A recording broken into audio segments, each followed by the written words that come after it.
Good evening, good morning, wherever you may be. Streaming to you from the East Coast to the left coast and around the world on UCY.tv. This is All Things Apocalyptic with me, your host, G. Michael Hopf. Well, hey guys, another week has gone by. Of course, still the nonstop craziness in the world doesn't ever seem to end. ISIS has beheaded another American.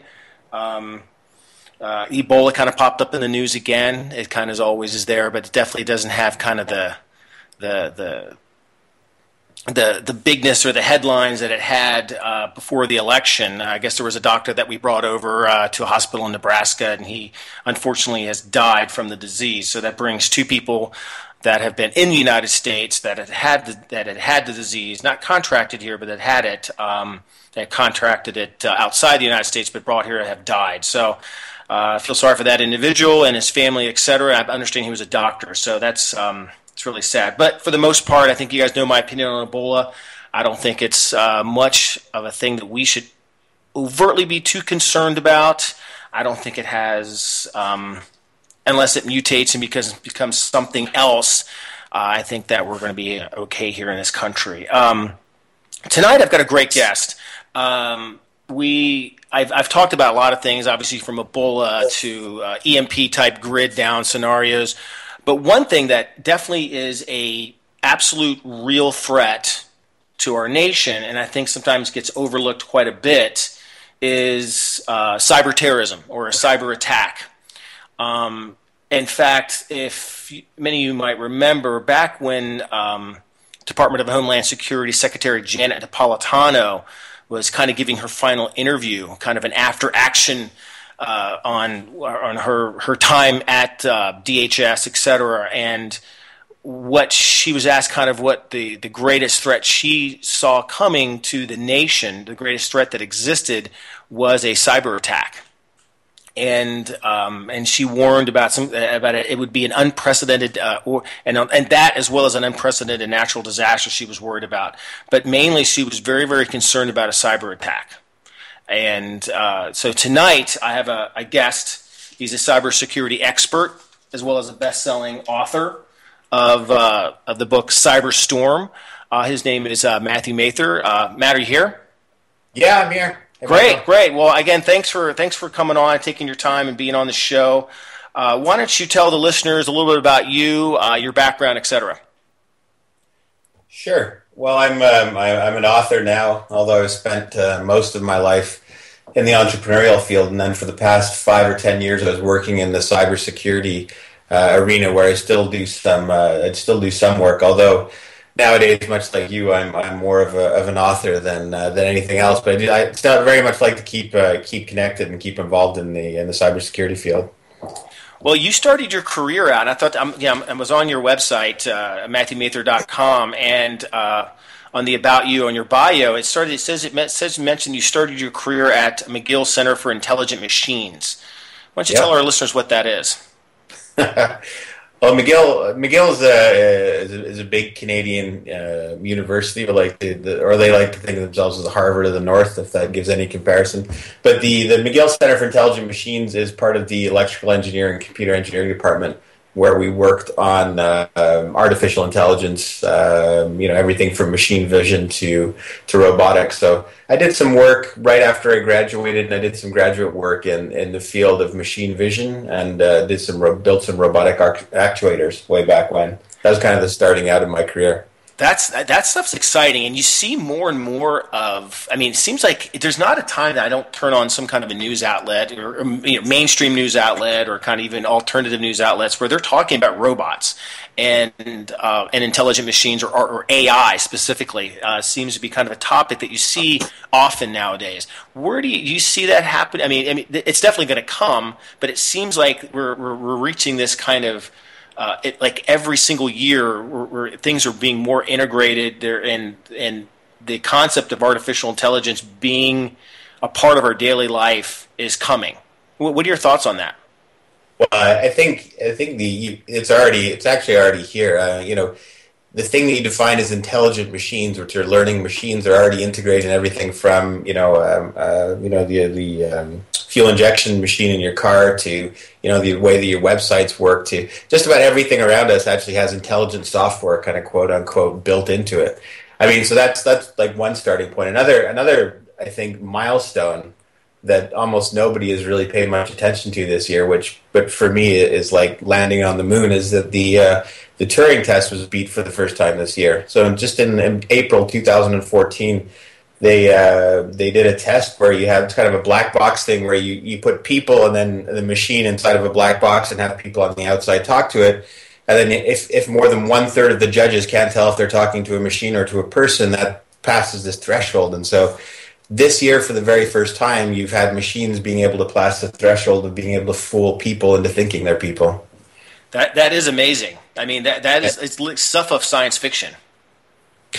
except it's happening now. I don't know if you saw the new Amazon the Echo device that I went and signed up for to get an early copy of. The thing you sit in the middle of your table and you talk to it. It's like from that movie Her. I mean, it's like Siri, but I mean, it's Siri, this Echo thing, and then you're going to see a whole range of machines that are going to be put on the market in the next couple of years. And like I said, that this Turing threshold is already being passed. So as of now, you're not going to be able to tell when you talk to somebody on the phone if you're really talking to a machine or talking to a person. It's a strange world we're into. Yeah, absolutely, it's amazing. And we're having some of that. Where do you think that's going to be? How far out do you think that is? Well, I mean, having a machine, talking to a machine and not being able to tell if it's a person or a machine, obviously there's some limited context of how this, how this works. That obviously is different than thinking if a machine is actually intelligent and then, the standard science fiction line where it becomes intelligent and then decides that humans are either A, useless, or B, just destructive to the world and then must get rid of all of us. I think we're probably a lot closer to the cusp of building sentient machines than people might think we are. But I think that we're going to have to build. I think we're going to have to, just like that we only really understood how things flew when we build things that flew. I think that humans are we're builders, and I think we're going to end up building sentient machines before we know we've actually done it. And then because we've done it, we'll start to understand our own consciousness, actually. I think this gets into a bit of a metaphysical discussion, but I think that's what's actually going to happen. And you're going to see that happen in the next, 5, 10, 15 years or something. Wow, that's amazing. I mean, that will change. What effect do you think it'll have on mankind when we start having AI like that?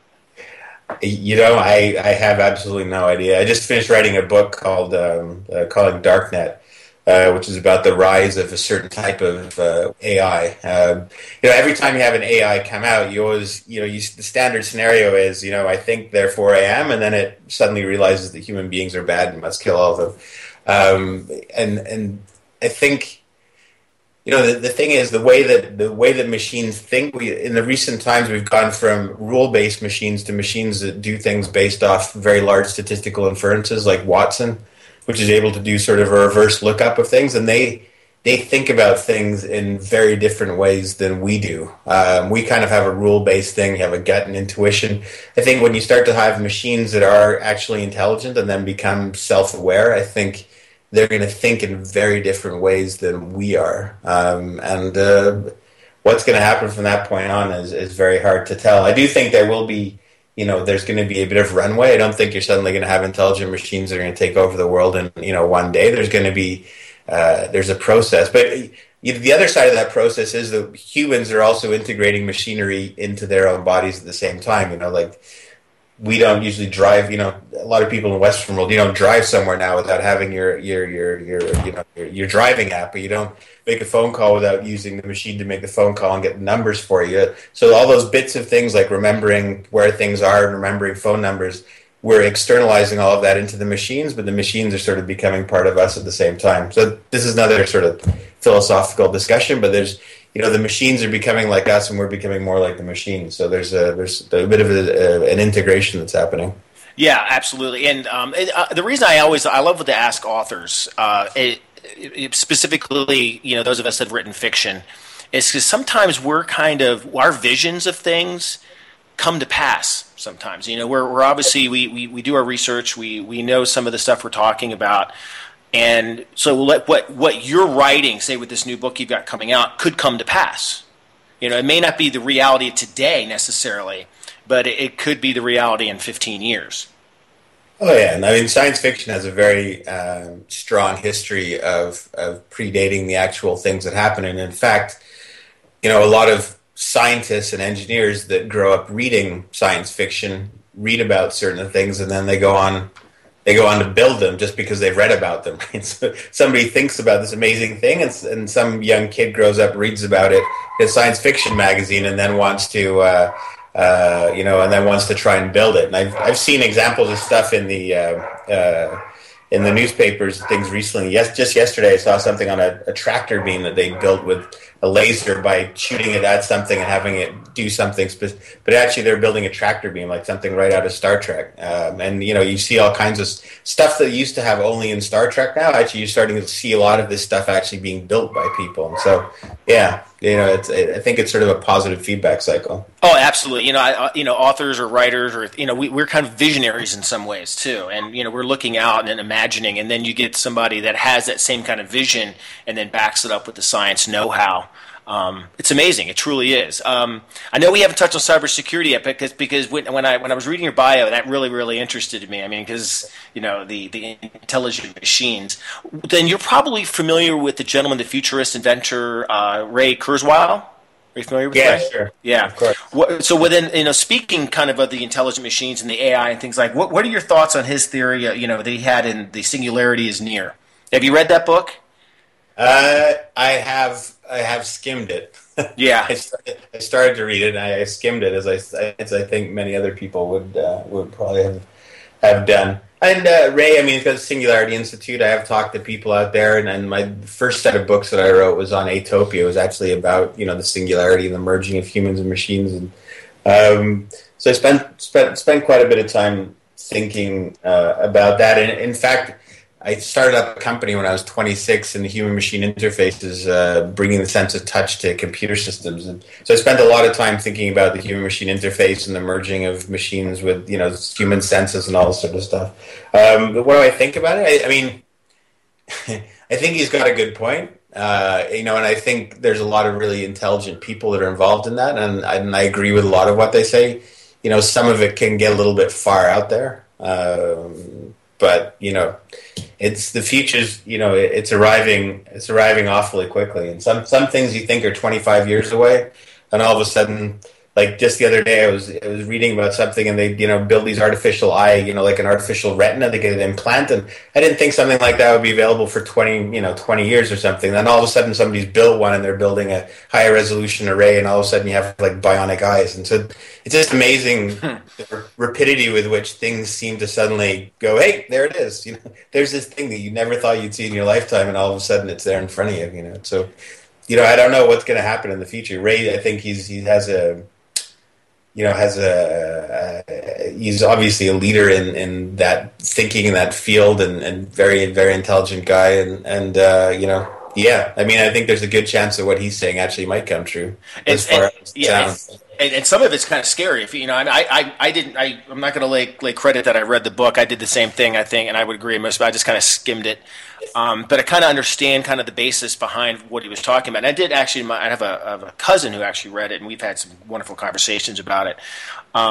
Where he talks about, and talks about in the future, in the not too distant future, where we can end up having different species of human beings, where we'll have just like you and I the way we are, then you have kind of a more like a virtual person that will actually will constitute an actual individual.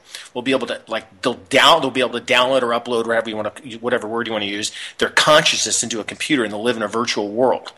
Because if their body dies but their consciousness doesn't, and that'll constitute an actual individual. And then that actually has rights. And then it'll also be kind of this cyborg, which will be human beings that are now implanting, devices and whatnot and machinery inside their body to enhance or give longevity to their life and things like that. So specifically nanotechnology. So it's kind of interesting. You'll have these different humans that'll exist all on the same at the same time, and they'll classify the cyborgs as a different kind of a human being. Yeah, I think it'll be a long road before you start to give purely digital entities of any sort any kind of rights. I mean, the problem you're going to head into is, after we've got probably about a billion series that are on everybody's iPhones, and after next year you're going to have another billion Echo Alexa devices that Amazon's going to sell, and as soon as the day comes where somebody downloads a version of themselves into a machine and suddenly says, okay, this thing has rights now, how are you going to distinguish those rights from the rights of all of the other 6 billion, artificial intelligences we have working for us? Are you suddenly going to have some dividing line? Are you going to, what happens if you download yourself into a machine and then sell 6 million copies of it into phones that you use for everybody? Does every one of those have, rights? And I think the technical part of it isn't going to be as much of a problem as the legal part of it. Human beings are being notorious in the past for not being very nice to other members of our species. Since we're the only ones left, obviously something happened to all the other ones. I think there's, human beings have quite apart from all the digital stuff and the altruistic stuff, we have kind of a herd dominance kind of trait to us. So I don't think you're going to see sort of one dominant mode of humans, and the rest of them are not really going to count as humans. That's, well, legally speaking, anyway. I think that the technical side of it will be one thing, but I think the moral and legal and all that sort of framework is a whole other thing. Well, it'll be interesting. We might be seeing some of these conversations or debates happening in 30, 20, 50 years. Who knows? Because things are changing at a rapid rate. Tell us. Go ahead and tell let's kind of jump. I want to jump into some of your the books that you've written. Before we dive into, I think I think around the bottom of the hour we're kind of diving into the cybersecurity aspect of stuff and cyber terrorism. Let's kind of go back when So you were kind of in there doing the 9-to-5 crunch kind of job, and then you decided to write. When did that happen for you?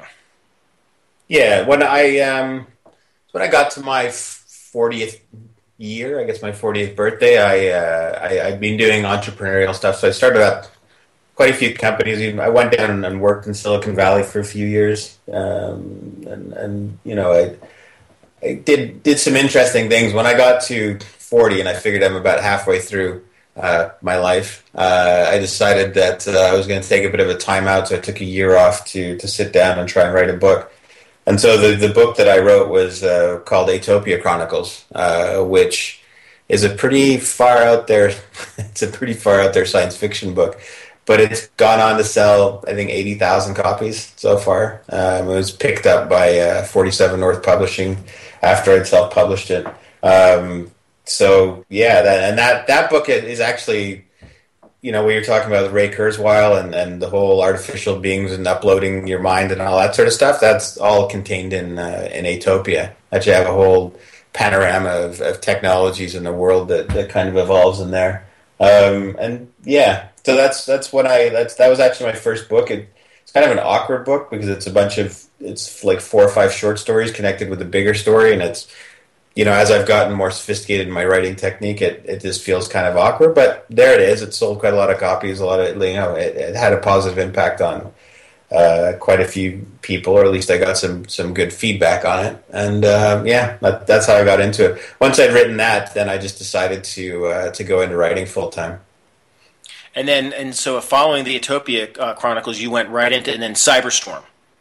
Yeah, Cyberstorm, actually, I'd been working in cybersecurity for a few years, and I had there's this big disconnect. There's this disconnect between when I go to cybersecurity conferences and everybody in the cybersecurity conference goes, holy, if we had a cyber attack, holy, expletive, what would happen? And I go to one of these, I went to a cybersecurity thing, and then somebody did a presentation about what happens if you had a full-scale cyber attack, and how, and this was actually in a serious guy's presentation in Washington, and he said, I think in a major city like New York, you'd get to cannibalism within 28 days if you had a full-scale cyber event.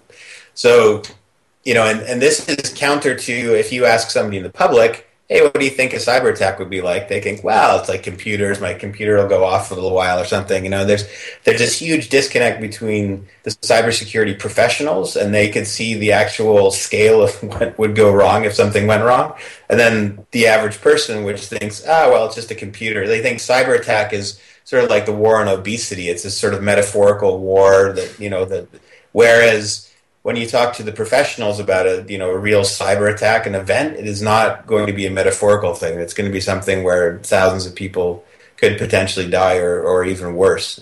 So when I got through Atopia, my first thought was, it would be great to write a book which would highlight in a very graphic way what would happen in a major city to an average family during a major cyber event.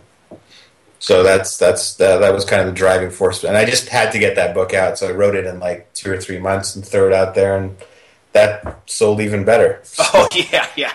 No, your Cyberstorm did. Yeah, for anyone listening, you guys have to pick up that book. It's amazing. It's a great book. I'll put it on the chat room, the link to it. It is a great book, and all the fans I have of my books or my series, I always turn them on to your stuff, and those that have read it, like, it's always a thumbs up. You did a great job with that, and I, looking at, because I remember, I started out self-published, you started out self-published, and now we're all kind of in our own directions now. But I remember when I put mine out, I think Cyberstorm came out a few months before I put out my first book. Yeah. I remember it. I think I was in the techno thriller category or genre on Amazon, and watching you sit there, and I could never dislodge you from number one. That always irritated me.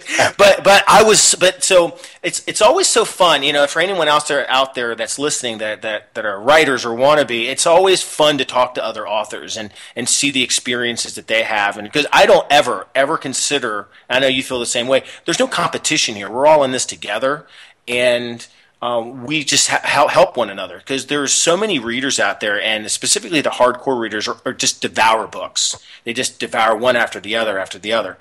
But I always remember, though, it was just kind of this fun thing. I was like, God, and you'd have these. This one, I think I'm getting close. You'd have a 99-cent promo, and then you'd be like in the top 100 on Amazon. Like, But no, that book did amazingly well. It went on, and it's been optioned, right, by 20th Century Fox. Yeah, 20th Century Fox optioned it about just over a year ago. So it was Chernin Entertainment, Peter Chernin, and 20th Century Fox optioned it. And one of the guys from House of Cards is supposed to have written the screenplay, or is gotten into writing the screenplay. They're quite opaque when it comes to telling you what's going on until something actually happens with it. So, but when they option a book for a film, there's it's like a 5%. Something like 5% of them end up getting made into films. So I'm not really, I keep my expectations very low, but hopefully it could be made into something.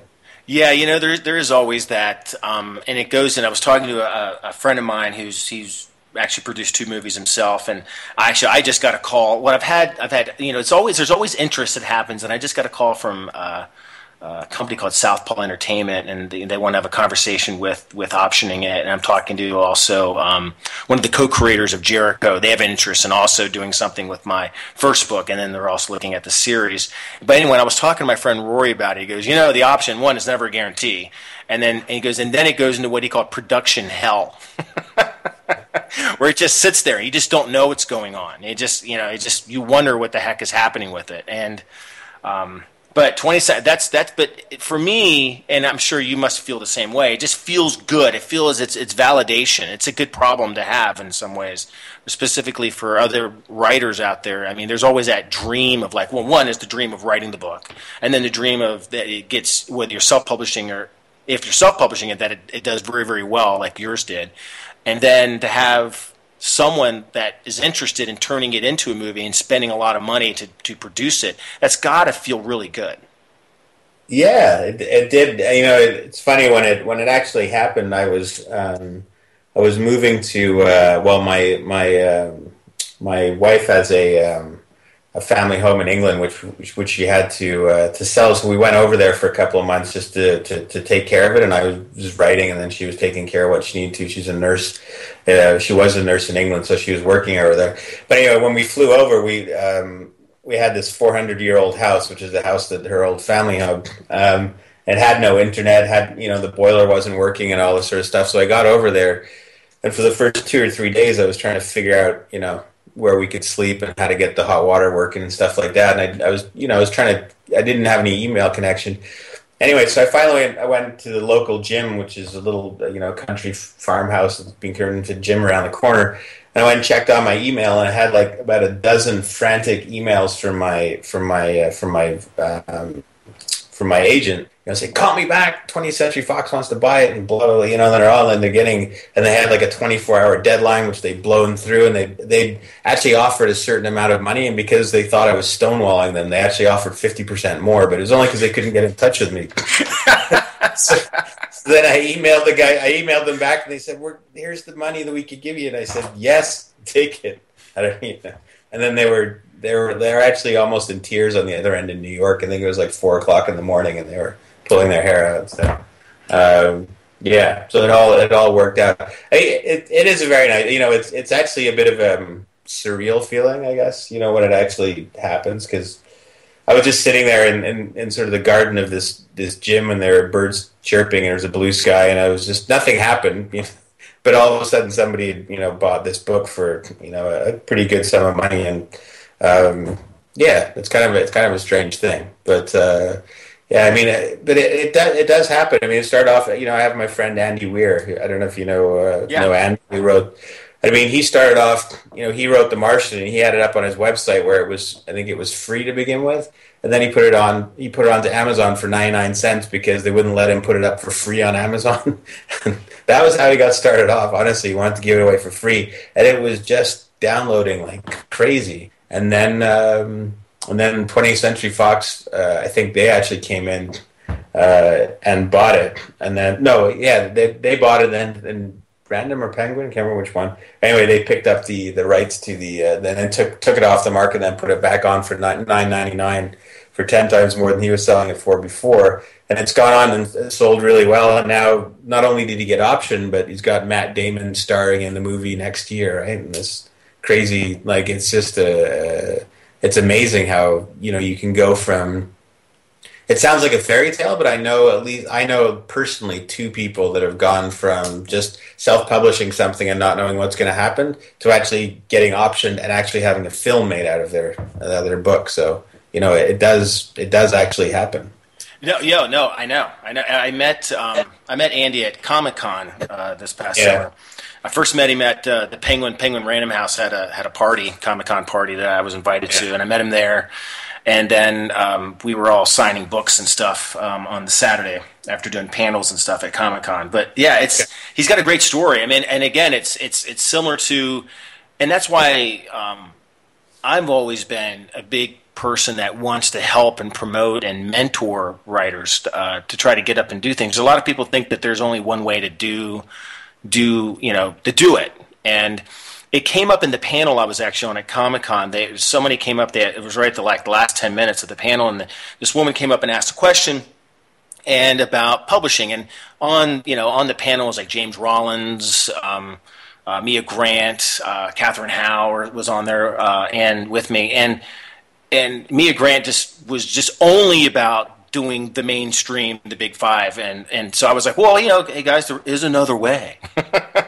There is another way, and I said I started out that way. I'm no longer self-published. I'm now with Plume, which is an imprint of Penguin, but there are other ways for writers to get their word out there. And Amazon has done an incredible job of offering a platform, and I always applaud them. I know people have heartburn about them here and there, and I never think they're perfect, because no one's perfect, but they helped me, and I think that they helped you, and I know that they've helped Hugh Howey. They've helped a lot of other people that are now have got their books, and they're selling, and they're reaching an audience that may not have ever been reached without them if they had to go to the big gates of the big 5. Yeah, absolutely, and getting through those gates of the big 5 is it's a double-edged sword. Since I've been in the self-published world, and I've remained self-published, I guess, in the U.S. domestic market, although I've have 16, I think 16 and counting foreign publishing deals where I am working with Random House and Random House Penguin and who do I have in Canada? God, my brain's anyway. But I've been working with a lot of different publishers out there, but just not in the U.S. as much. Just for the pure reason of being able to perceiving that I'm able to make more money. Although I do think there's a lot of value in working with the big publishers. They bring a lot to the table as well. So it's kind of the problem is when you're already making good money as a self-published author, it's you definitely see that double-edged sword a lot more clearly than if you're just wishing that you could have a contract with a big publisher. So it's I'm still actually the current book that I'm putting out. I'm looking to I'd like to work with a publisher together on that now that I've got a little bit more of a base and I'm more established. So yeah, we'll see how that all plays out. We can talk next year and see what happens. That's how it is, right? It's not until after you've done it and you go, I wonder about that. Because I have a good friend, New York Times bestseller, Doug Richards. He lives a few miles from me, and he's done very well. You've probably seen his books out there in the techno-thriller category. Yeah. I talked to Doug from time, and he's done very well. I mean, he's like the Energizer Bunny, man. That one book, Wired, just literally is always there. I texted him like a couple weeks ago. I was like, dude, what are you doing, man? It's like that book, Wired, is like always there. It's always like it's number one or in the top 5, and it's just that book just keeps turning out for him. Yeah, I think it's a combination of things of title, the title, what's on, with the description of it, and how approachable the book is, and there's a whole bunch of factors that everybody will talk about, but would definitely come into play. And I don't even know. I actually haven't talked to him about if he does promotions outside of sort of the Amazon sphere. Have you talked to him about doing promotions on Google and Facebook and all that sort of stuff? Yeah, he dabbled in having the book specifically had a wider distribution on Barnes and Noble and all those other types of platforms, and thought it didn't work for those works. As far as him doing promotions, he says he's never found any kind of appreciable kind of where he's ever seen a big uptick by having using AdSense. Is that what you're talking about? Like using AdSense and Google and Facebook ads and things like that? Yeah. He says he's never seen any correlation between placing ads and it coming back. So he says the big thing that's always he's the big proponent of giving the book away, doing the free promo stuff. Yeah, that's actually worked for me. And I've tried. I come from a sales background. I mean, I was working in entrepreneurial field, but I was always the sort of the business development guy. And so when I came into books, I thought, hey, look, I know how to use all these different promotional platforms and whatever. And man, we're having a live conversation here, so it's interesting just to hear, what some other people's experiences are. But I've tried, some of the email marketing stuff like Ex Libris, which was really terrible. Oh my gosh. No, I've heard the same thing. You're not alone there. So. I mean, yeah, I think I'll try these things. It's not a lot of money, but you'll throw down, and I've tried everything from the Google to AdSense to Facebook ads and everything else, and it does push the needle a little bit, but it doesn't really I think it's really primarily word of mouth, and then also if you're going to try and figure out how anything works, I think it's really figuring out that the Amazon recommendation system, that's really the thing that pushes big volumes of books. If you can figure out how to tweak that thing, then you'll sell a lot of books. Oh yeah, if you can do the Kindle Daily Deal or get into Kindle Select 25, it's on. I my book The End got on the Select 25. It just somehow just got on there. They nominated it and it was on, and it took off. Oh yeah, well, to get on there, you need to talk to the Amazon, the KDP team. So I try to keep in close contact with them and try to find ways to send them Christmas presents and stuff. You do the same thing. I was talking. I think her name is Lael. I think, and I was like, so do you drink coffee? She goes, yes, I do. I was like, oh, great. Click. I was just sending like Starbucks gift cards and stuff like that. She must get a lot of Christmas presents, I'll tell you what. Are you familiar with her? Oh, yeah. Oh, yeah. Oh, that's funny. But anyway, so yeah, speaking, you should talk to Doug then, because he took, I think it's a book called The Mind's, I think it wasn't Mind's Eye, it was something else he did, where he went, Macmillan, Forge, an imprint of Macmillan's, picked it up, and he did, and the book didn't do well at all. Yeah. And shocking me, it was in hardback. I remember going to Barnes & Noble, he said it was out, he goes, it's going to be right in front of the store, can you check it out? And I went out, and it was front of the store, and it just didn't sell. It just didn't do it. And then he turns around and comes out with a Mind's Eye, and the thing just takes off. And he just, of course, self-published it, and then it takes off on Amazon. Yeah. And it's still, I can't, I've had that question. I'll ask you that question. What is the formula? So because I saw when you put Cyberstorm out, that thing just took off like a rocket. What did you do, if you're willing to share anything, that made that book just do what it did? Well, it's interesting. It didn't actually take off like a rocket.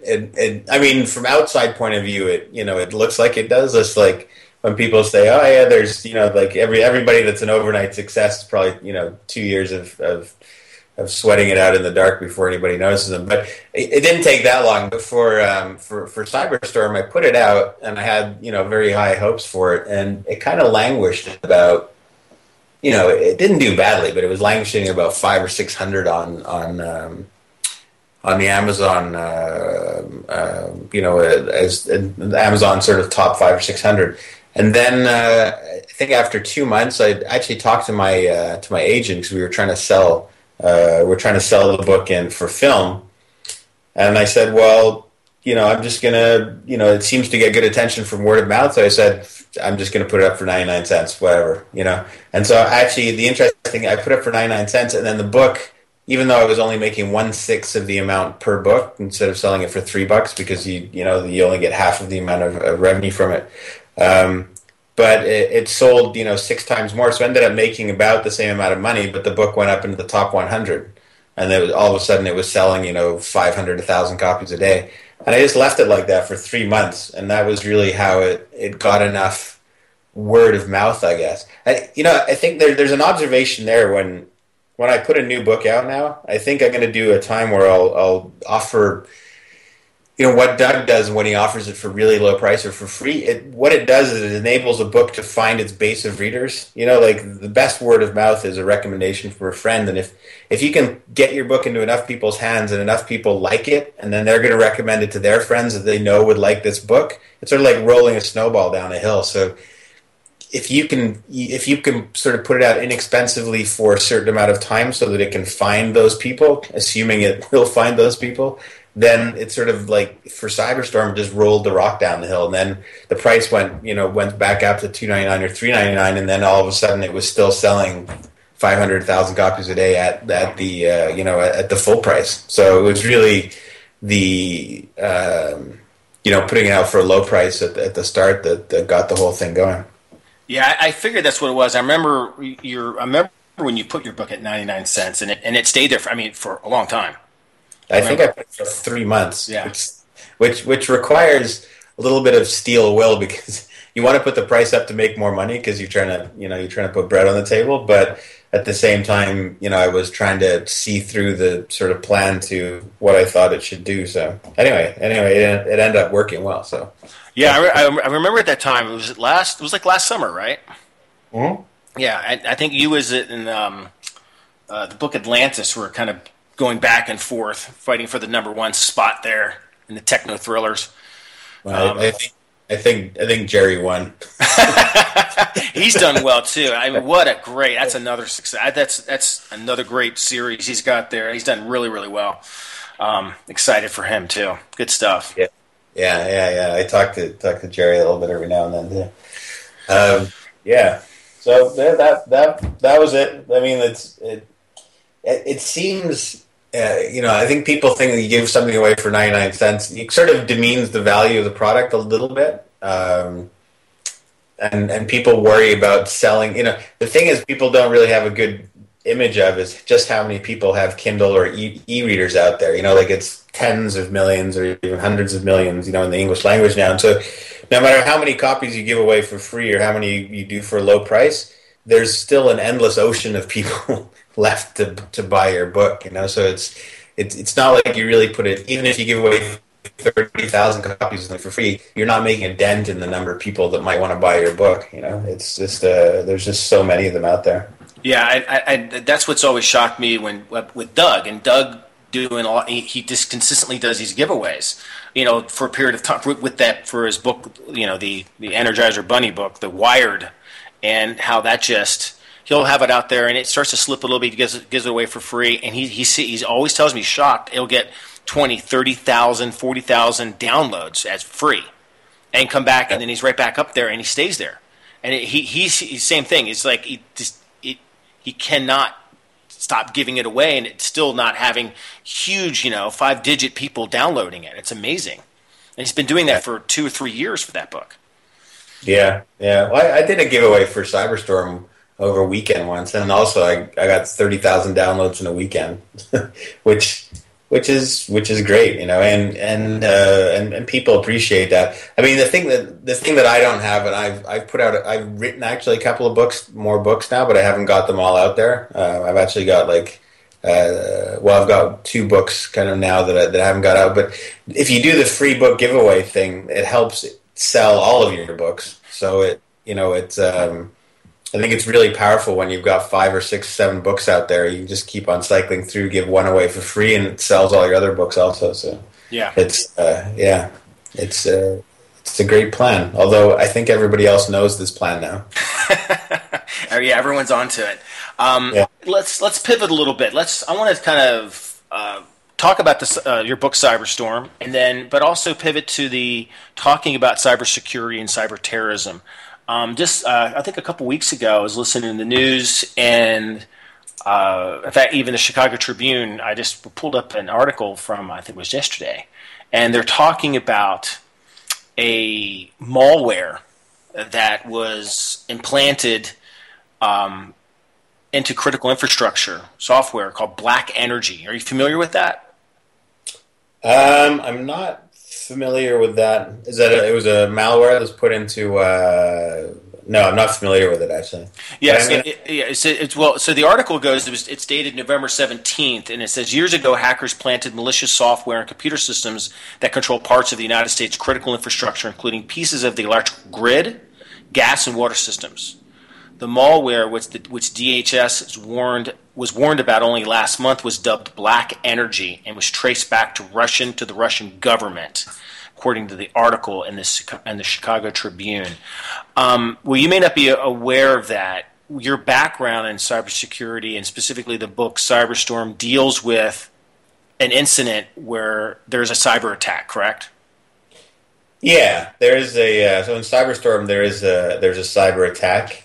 But it's also, there's 2 parts of Cyberstorm. There's the cyber side of it, and then there's the storm. And the book was about how there's no dividing line between the digital world and the free world, or a digital world and the physical world, and how there's kind of a blurring between those things, and how you can have an event in the cyber world also line up with an event in the physical world, and have sort of an accumulation of all these effects to cause all kinds of system failures, and so in one way of looking at the book, you can look at it that there's a cyber attack of a certain type, but really the book was about.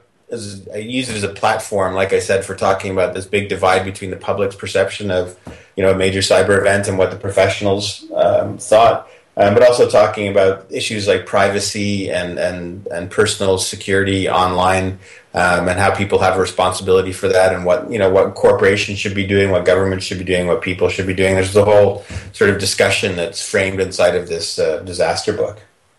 As far as on a scale of 1 to 10, what do you think the reality is of something like that's happened in your book happening? I would probably put it at like a 5 or something. the thing I was constantly amazed about when I was working in the cybersecurity field is how easy it would be to mount like a large-scale cyber attack against a corporation or a government, and how few people actually do it. And you were talking about ISIS or ISIL or whatever they're talking, how they're calling them now.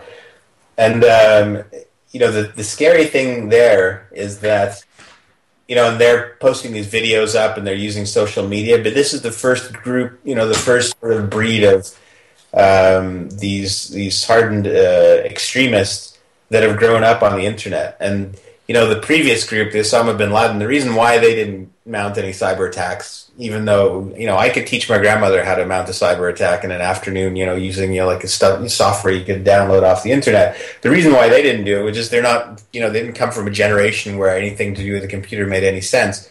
But now you've got ISIS out there. I can guarantee you there's a couple of guys that have taken some information security courses that are over there in the Middle East right now, and they're probably thinking, why don't we go and cause some damage? And I think that's probably is a big worry. Just the level of when I was in the cybersecurity field 10 years ago, they're having discussions about things we need to do right now to protect ourselves, and they have exactly the same discussion 10 years later. These things have never really been fixed, and I think it's going to take a major event to get anybody to fix it. So I see that as being the sort of the thing that keeps me up at night, or things that should keep people up at night anyway. So you do think? I mean, it's in your mind, it's a threat we should definitely be concerned about. Yeah, it definitely is. I mean, you're talking about critical infrastructure, and critical infrastructure is everything from electricity to food networks, logistics, nuclear power plants. I think the U.S. has, if you go out of Washington, they got a list of 18 different sectors for critical infrastructure, and things like water or power used to be run off dedicated systems. Back in the 1970s, they would build a special electrical network that spoke a certain language and operated according to certain rules, but it was a completely dedicated electronic system. Then in the 1980s, 1990s, somebody had the bright idea of saying, hey, we could save a lot of money by using all these standard internet components and using TCP/IP and all this sort of stuff. And the problem that you have now is all these critical infrastructure things that we rely on for our life, everything from electricity to water to, even just the logistics network, delivering stuff, is all based on commercially off-the-shelf software, which is the same as the internet. And, the internet started off as this way of exchanging information between people at universities, and then it became America's shopping mall, and then it became, I don't even know what it is anymore. It's this other thing. But something that was, a piece of technology that was designed for talking between researchers and then for shopping has now become the major underpinning for all the critical infrastructure that all of our lives rest on. And that's just, there's a problem there. You can't really secure it in the way that it should be secured. And so I don't see any really easy ways out of that. I think it's going to take a major cyber event for them to invest the money in the security, right? When I work in companies and you work in the chief security officer is always the most unpopular person in the company, because the people on the sales side of it don't want to listen to them because the security guy is always trying to put roadblocks in the way of getting deals done. And then people on the operations side hate the security people because it's always costing more money. And so nobody on any side wants to listen to the security person until you have a major security event. And I think it's going to take something like that on a national scale to really bring this into focus. Yeah, I would agree on the concept of when people look at security, because if security is doing their job, you never ever have an event. And so then when there's no event, then you think that there's really no need for them because nothing ever happens. Without people ever, then they don't put it all together and understand, well, things haven't happened because they're being proactive. They're ensuring that something doesn't happen. And is it just cost that you think that stops or is prohibiting people from protecting our infrastructure? Oh yeah, I mean, definitely comes down to cost. There's a very real cost to fixing some of these things, and a lot of the problem is you have legacy systems. The old systems were designed in the 1970s, 1980s that are still driving. A lot of the water systems and a lot of older, even electrical systems. They're designed on these really old pieces of equipment that were never designed to even have security inside of them, and so you're trying to merge like the old systems with the new systems. The new systems bring these loopholes to be able to get inside them. You'll have like a a programmable logic array or something like the Stuxnet virus attacked. When the Stuxnet virus went after the I think it's probably it was launched by sort of Western forces against the Iranian nuclear processing devices. Have you ever hear about that one? Oh yeah, yeah. Stuxnet, everybody did. I mean, they launched that, and that was going into programmable controllers. But then you have this overflow where it goes off and it damages all this other equipment, at the same time. And so there's really a problem of there's just how do you defend against everything? How do you even defend against the stuff that the good guys are throwing out? From our point of view, it really just comes down to. I think it really does come down to cost. Sorry, I'm rambling a little bit there. No, you're not. I'm listening. I'm very curious about it because what's interesting is I think that they're concerned about cost, but then I think the cost of an event actually occurring, and God forbid it's something on a national scale, would far exceed the cost of fixing the system. Yeah, and I mean the problem is you often have to have a large event like that happen. There's the few, like I imagine one, in actually in Cyberstorm, just one easy way to completely mess things up.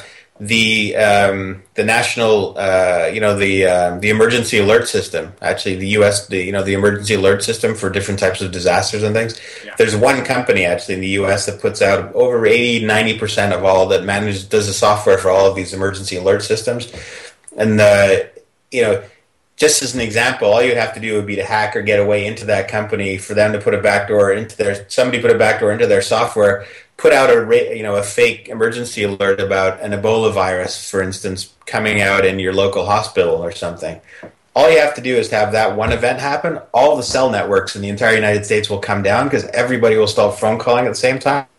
All of your emergency services will go down because all of a sudden everybody will think they're sick with Ebola, so they'll all be calling the ambulances. You have complete gridlock of all your emergency services, all your police services, all your cell networks will come down just by sending out one email through one company. Now, how easy would that be to accomplish, or how hard would that to be accomplished? Is it easy, hard? Is it? What is it? Well, I can't. Obviously, it would be fairly hard to do, but there's a saying when you work in the security world if a determined there doesn't exist a network that an attacker can't get inside. A determined attacker can get in with unlimited resources, can get inside of any network, and that includes the Pentagon. You've got these systems that are complete air gap systems where you never nothing's talking to anything, and people figure out ways to get through these things. So no system is actually secure, and so you need to build things with the philosophy that your system is not secure, and that's not currently the way of thinking. Although it's starting to come around now in the security world, we're starting to have the average time for somebody once they have a successful intrusion for them to get through the network is on the order of minutes till they start to be able to exfiltrate data or to start to modify data or something. But the average time to detect an intrusion is still on the order of weeks. So once you have a successful attack into a system, you've got on the order of weeks before somebody will find out that the system is actually being compromised. And that's even perhaps optimistic. So people in the security world have now started to take the stance that, okay, let's assume that we've been compromised. Now, how do we find out how we've already been compromised instead of how do we put up this perimeter wall that'll stop everything from getting in? Because the chief executives of companies still want to think of it as if I'm going to put up this huge wall and nothing's going to get through because I want the middle to be completely secure, whereas security people are more thinking everybody's already inside the walls. How are we going to find as many of these little bastards as we can and as quickly as we can and get them out and find, and protect the core systems? How do you protect that core system, make it as difficult to find as possible? And so there's been a change in mentality that's coming along. I know there's in the past year there's been a lot of news about a lot of these breaks in at the Targets and these other major retailers and people's personal information being swiped and possibly compromised, etc. Are there, in your experience and your background, or are there any kind of, you don't have to give too many specifics, but have there been any major type of attacks that we're just never been made aware of that you are aware of? Well, I mean, I worked for quite a few Fortune 500 size organizations, and there have been, there are all kinds of breaches that happen on a daily basis. But in the U.S. now, there are laws in place that force companies to divulge security breaches, and I think it's in pretty much all 52 states. There was a tendency in the past, as of 10 years ago, companies didn't want to divulge that they had a security breach because A, it makes you look bad, and B, you could be liable for it, and C, like all these other reasons why it's bad. So nobody wanted to do it. So they actually put it into law and put, criminal charges if people don't actually bring up. So I think nowadays companies are being forthright with their disclosures about breaches, and that's why you're probably hearing about a lot more of them. Have I heard about any major ones that have, not on the kind of scale you're talking about? When I worked for some Fortune 500 companies, if you have something not a breach, but like a weakness on the network, you could have a software maybe that has a flaw in it that somebody could use to get inside of it. On any given day, there'll be 10,000 of these these openings that are that make any one of the computers vulnerable. At a large Fortune 500 company, and they can't plug all the holes. So it's like a sieve. There's so many ways that people can use to get inside, and so there are breaches on a daily basis. It's a whack-a-mole game. Wow, amazing, Matt. I could continue this conversation for another hour. I wish we had it, but we're pretty much out of time. Why don't you just real quickly tell everyone that's listening where they can get your information and where they can buy your books, etc. Sure. So you can go look on MatthewMather.com. So it's MATTHEW, and then Mather, MATHER.com. Or just look up my books on Amazon. Cyberstorm, so it's just all one word as it sounds. Anatopia Chronicles, a bit more far-reaching science fiction. I have a new book called Darknet that's going to be coming out in the next couple of weeks that's dealing with the whole artificial intelligence, computer security stuff. So, exciting. I can't wait to get my hands on that one. Maybe you can give me an advanced copy of it. I could send you an advanced copy right now, actually. I would love that. Hey, Matt, thank you very, very much for coming on and being available and sharing with the listeners kind of your experience, not even just the publishing world, but also in the cybersecurity world. Thank you. It was great. Thanks for talking. It was fun. All right. Take care. And everybody out there, thanks for listening, and always stay frosty.